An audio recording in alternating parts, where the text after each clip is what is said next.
বন্দে ভারত ছুটে চলেছে রামপুরহাটের দিকে। বোলপুর স্টেশন একটু আগেই ছেড়ে এলাম। বন্দে ভারত জামালপুর যে এক্সপ্রেস, এটার প্রথম স্টপেজ হচ্ছে বোলপুর, তারপরে রামপুরহাট। 10টা 19 নাগাদ দেখাচ্ছে পৌঁছবে, অ্যাকচুয়াল 10টা টাইমিং ছিল, 19 মিনিট লেটে চলছে আপাতত। দেখুন সবুজ শস্য শ্যামলা বঙ্গভূমি, ধান ক্ষেতগুলো সব সবুজ হয়ে আছে, ফাঁকা জমি প্রচুর, খুব সুন্দর লাগছে।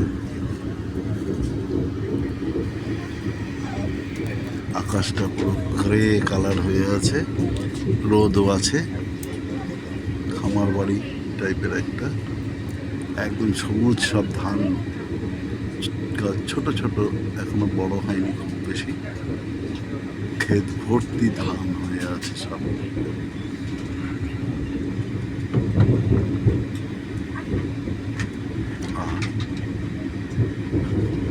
এইসব দেখার জন্যই, একটু ফ্রেশ অক্সিজেন নেওয়ার জন্য মাঝে মাঝে বেরিয়ে পড়ছি। আপনারাও আমার সঙ্গে এই ভিডিওগুলো দেখবেন এবং এনজয় করবেন। আশা করি আমার ভিডিওগুলো আপনাদের পছন্দ হয়।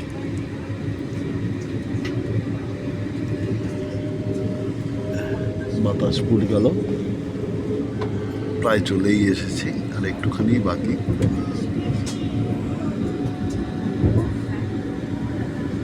হু হু করে চলছে বন্দে ভারত ট্রেন।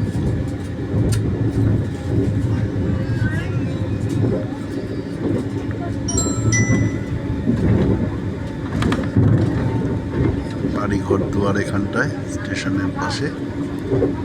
তারপরে এই ফাঁকা জমিগুলো দেখতে খুব সুন্দর লাগে। এই দেখুন এসে গেছে, একেবারে সবুজ হয়ে আছে, বিঘার পর বিঘা জমিতে।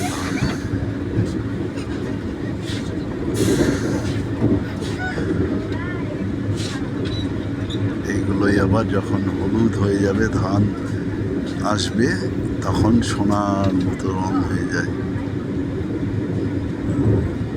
গোল্ডেন কালার হয়। সোনার বাংলা বলি আমরা।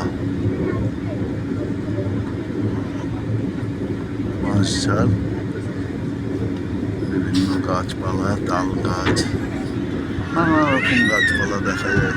কিছু কিছু ক্ষেত এখনো ফাঁকা আছে, ধান কাটাও হয়ে গেছে। রবি শস্য যেটা ছিল সেগুলো কাটা হয়ে গেছে, সম্ভবত এগুলো আমন ধান এখন বোনা হয়েছে। পূর্ব লাগে একটা গ্রাম, বেশ অনেক বাড়ি ঘর দুয়ারি আছে, মাটির বাড়িও দেখা যাচ্ছে, অনেক পাকা বাড়িও আছে। তারপরেই আবার ফাঁকা ধান ক্ষেত। আহা দৃশ্য!